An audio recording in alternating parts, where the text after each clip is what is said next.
Hi friends, welcome to my channel cric pulse में आपका स्वागत है। और आज के मैच के लिए हम स्मॉल लीग के लिए H2H और ग्रैंड लीग के लिए भी टीम देखेंगे और प्लेइंग 11 भी देखेंगे। तो चलो शुरू करते हैं। देखो, अभी जो मैं टीम बना रहा हूँ ये अभी जो कुछ स्टैटिस्टिक्स अवेलेबल है उसके हिसाब से बना रहा हूँ, लेकिन जैसे ही मेरे पास और कुछ स्टैटिस्टिक आ जाएंगे तो मैं टीम में चेंजेस करूँगा। लेकिन वो चेंजेस मैं आपको टेलीग्राम चैनल पर दूँगा। टेलीग्राम चैनल क्रिक पल्स ही है अपना, और इसकी जो लिंक है ये डिस्क्रिप्शन में भी दी हुई है। जिसने ज्वाइन नहीं किया होगा उसने तुरंत ये चैनल ज्वाइन, टेलीग्राम चैनल आपको ज्वाइन करना है। चलो तो शुरू करते हैं आज की टीम। देखिए, ये जो मैच है ये दुबई के स्टेडियम पे होने वाली है। अब बहुत से लोग ऐसा करते हैं कि दुबई का जो एवरेज स्कोर है वो कंसीडर करके चलते हैं, लेकिन ऐसा नहीं है। दुबई के स्टेडियम पे बहुत सी पिचेस है, तो मैच कौन से पिच पे होने वाली है। तो देखो, जनरली ये जो फाइनल मैचेस रहती हैं तो ये जो मिडल की पिच रहती है उस पर होने वाली है। तो हमें देखना है कि मिडल की जो पिच है उसके हिसाब से हमको पिच रिपोर्ट देखना है कि क्या है। हम ऐसा नहीं कर सकते कि इतना एवरेज स्कोर है, क्योंकि आप देखते हो कि कभी कभी अगर 89 पे टीम आउट हो जाती है तो उसी स्टेडियम पे दूसरे मैच में 130 140 का भी स्कोर बनता है और बाद में 180 का भी बनता है। ऐसा फ़र्क क्यों होता है? क्योंकि बहुत सी पिचेस रहती है एक स्टेडियम पे, तो हमें स्टेडियम पे क्या एवरेज है उसके बजाय हमको देखना है कि कौन से पिच पे और पिच रिपोर्ट क्या है, उसके हिसाब से हमको टीम बनानी है। तो ये तो सब टाइम पे जैसा ही टॉस होगा उसके बाद में हमको पता चलेगा, इसलिए टेलीग्राम पे मैं इसको अपडेट कर दूंगा। लेकिन अभी जो हम कंसीडर कर रहे हैं कि जैसे फाइनल मैच है तो बीच में जो पिच है उस पर ही होगी। अब इस पिच से देखो, जैसे फ्रंट बाउंड्री है वो 79-80 मीटर की है, जैसे 79 मीटर की है इस पर, और जो आसपास की बाउंड्री वगैरह वो 68 मीटर 69 मीटर इस तरह से है। तो ऐसे पिच पे कौन अच्छे से बैटिंग कर सकता है? जैसे हार्ड हिटर रहते हैं तो उनको इस पर फ़ायदा होता है या नुकसान होता है, ये बहुत से फैक्टर्स है, तो मैं यहाँ पे डिस्कस नहीं करूँगा अभी, वो मैं डिस्कस करके आपको टीम बना के दूंगा।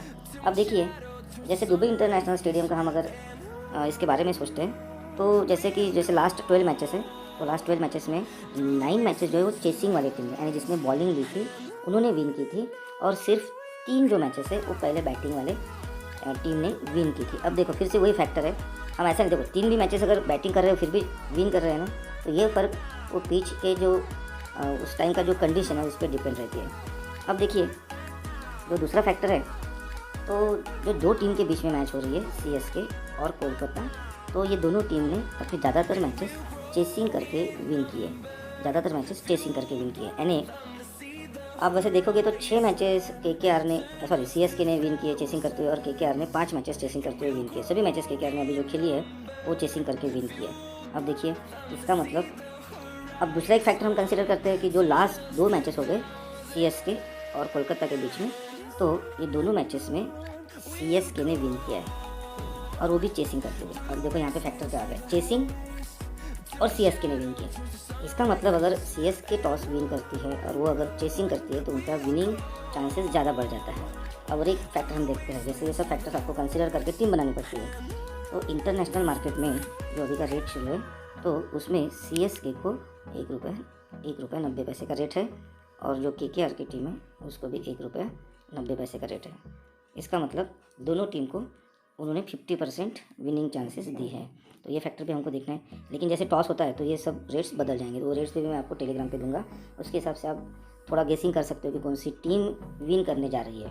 तो ऐसे बहुत से फैक्टर्स हैं, मैं आपके साथ इतने फैक्टर्स डिस्कस नहीं कर सकता हूँ, और बहुत से स्टैटिस्टिक्स अभी आना बाकी है। तो ये जो मैं अभी की टीम दे रहा हूँ इसमें बहुत से चेंजेस होंगे। तो अभी ये जो टीम दे रहा हूँ मैं आपको, ये H2H और स्मॉल लीग के लिए है। देखिए, फिर सबसे पहले हम सिलेक्ट करते हैं।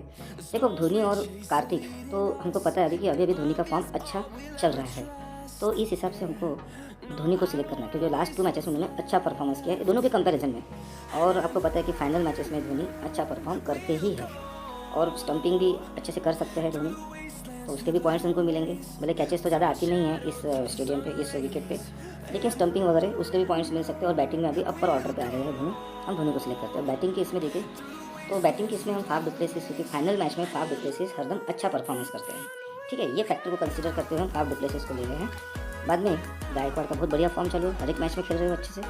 और जो हमारे तीसरे प्लेयर है उनको हम सिलेक्ट करेंगे शुभमन गिल को, क्योंकि उनका फॉर्म अच्छा चल रहा है। लेकिन आपको ज़्यादा टीम बनानी है अगर स्मॉल लीग के लिए, तो आप फाफ डु प्लेसिस को चेंज करके फिर त्रिपाठी, बाद में उथप्पा, क्योंकि पिछले मैच उथप्पा अच्छे खेले थे, त्रिपाठी, उथप्पा और नीतीश राणा, इनको आप उनके जगह पे सिलेक्ट कर सकते हो उनको बदल के।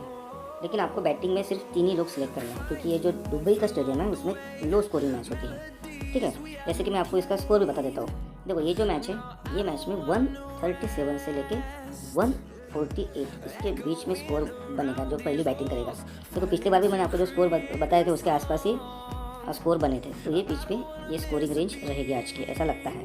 अब देखो ऑलराउंडर सेक्शन में हमें जडेजा सेलेक्ट करने हैं, ठीक है। बाद में नारायण। जडेजा आपको फील्डिंग में यानी कैचिंग वगैरह उसके भी पॉइंट्स दिलाते हैं और उनका इकोनॉमिक रेट भी कम रहता है, और ये जो स्टेडियम है इसमें वैसे भी इकोनॉमिक रेट कम रहेगा तो उसके भी पॉइंट्स मिलेंगे, इसलिए बाय डिफ़ॉल्ट जडेजा आ जाते हैं हमारे इसमें। अब अगर रसेल खेलते हैं तो टाइम पे हम देखेंगे, रसेल खेलते हैं तो शाकिब अल हसन नहीं खेलेंगे या फिर इवान मॉर्गन नहीं खेलेंगे, पर वैसे भी हम दोनों को अभी सेलेक्ट नहीं कर रहे हैं, जो हम स्मॉल लीग की टीम बना रहे हैं और S2H की टीम। बाद में है मोइन अली वन डाउन या सेकंड डाउन पे बैटिंग करेंगे, और बाद में वेंकटेश अय्यर। तो वेंकटेश अय्यर ओपनिंग में आते हैं, बहुत बढ़िया फॉर्म चल रहा है, और इनका भी इंडिया के T20 वर्ल्ड टीम के नेट बॉलर के तौर पे इनको सिलेक्ट किया है, तो उनका फॉर्म भी बहुत बढ़िया चल रहा है, इनको सिलेक्ट करते हैं। बाद में बॉलिंग सेक्शन में देखो, सबसे पहले बॉलिंग सेक्शन में आपको क्रेडिट इशू भी नहीं आएगा, तो मावी को हम सिलेक्ट करते हैं, क्योंकि मावी डेथ ओवर में भी बॉलिंग करते हैं और अभी वो बॉलिंग ऐसे कर रहे हैं कि जिसपे विकेट मिलती है। मावी रन बचाने के लिए बॉलिंग नहीं कर रहे हैं। जैसे कुछ बॉलर बहुत अच्छे होते हैं, जैसे शाकिब अल हसन है, बहुत बढ़िया बॉलिंग कर रहे हैं लेकिन विकेट नहीं लेते। भले उनके ओवर में 3 या 4 ही रन जाएंगे, ज़्यादा से ज़्यादा 5 रन जाएंगे, लेकिन विकेट नहीं मिलते, तो इसका हमको ज़्यादा फायदा नहीं होता।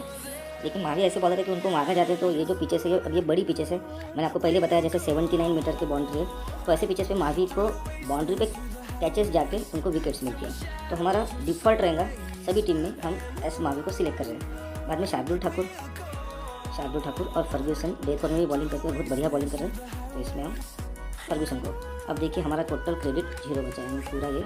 इसका मतलब आपको अगर ऐसी टीम बनाना है और आपको अगर कुछ चेंजेस करने हैं तो आपको फाफ डुप्लेसिस 10 पॉइंट के निकाल के चेंजेस।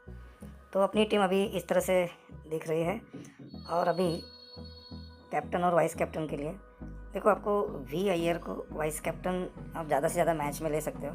बाद में डेथ ओवर में बॉलिंग करते हो फर्ग्यूसन, इसलिए फर्ग्यूसन को आप कैप्टन, शार्दुल ठाकुर को भी आप कैप्टन ले सकते हो, और एस नारायण आप कम टीम में, लेकिन एस नारायण को भी आप कैप्टन सिलेक्ट कर सकते हो। तो हमारा जो कैप्टन के लिए हमें 3 एस नारायण, शार्दुल ठाकुर और फर्ग्यूसन को हम सिलेक्ट करेंगे, और वी अय्यर को वाइस कैप्टन। और ये जो 3 है नारायण, ठाकुर और फर्ग्यूसन, इनको भी आप वाइस कैप्टन रख सकते हो, लेकिन आपको एक करना है, अगर आप जो KKR की टीम के अगर कैप्टन लेते हो तो वाइस कैप्टन आपको ठाकुर को लेना है, यानी CSK की टीम से, और अगर आप ठाकुर को कैप्टन लेते हो तो वाइस कैप्टन आपको फर्ग्यूसन या फिर नारायण और वी अय्यर इनको सिलेक्ट करना है। तो अभी के लिए है ये टीम, लेकिन आप जैसे ही टॉस होता है या फिर और कुछ स्टैटिस्टिक हाथ में आते हैं तो ये टीम पूरी बदल जाएंगी। बहुत से जो लोग हैं इसको ही देख लेते हैं और फिर ऐसी टीम बना देते हैं, और फिर कुछ चेंजेस होते हैं उसमें करते नहीं हैं, और फिर अगर लॉस होता है तो उनको लगता है कि टीम ठीक नहीं थी।